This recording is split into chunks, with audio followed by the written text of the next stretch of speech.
Mapagpalang araw po sa atin lahat. Dominic Roque umalma na sa mga paninira sa kanya ni Christopher Min.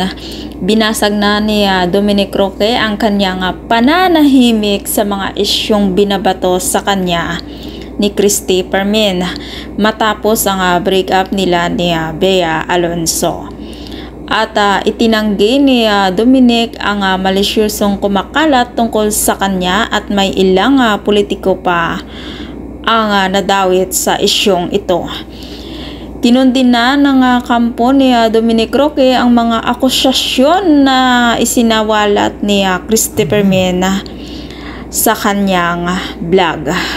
Malicious defamatory raw ang mga sinabi ni Christopher Min na may politiko di umano na benefactor si Dominic Roque.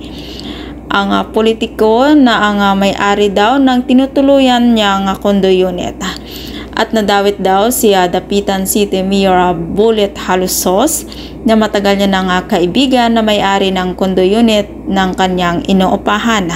At nahihiya daw si Dominic Roque at humingi siya ng paumanhin kay Mayor Bullet at sa pamilya nito.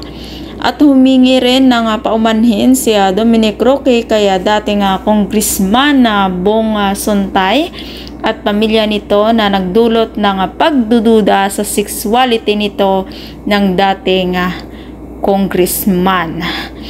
At malinaw na walang gasolinahan na pagmamay-ari si Dominic Roque ayon kay Bong Suntay. Marami ang nag-isip ng malisyan ang pagkuha niya kay Dominic Roque bilang brand ambassador. At nako po, sigurado nga sasagutin po ito ni Nanay Christopher Min. At kung ikaw hindi pa nakasubscribe ng aking channel, mag-subscribe ka na sa aking channel, Ivesky Velasco. Maraming salamat at mapagpalang araw po sa ating lahat.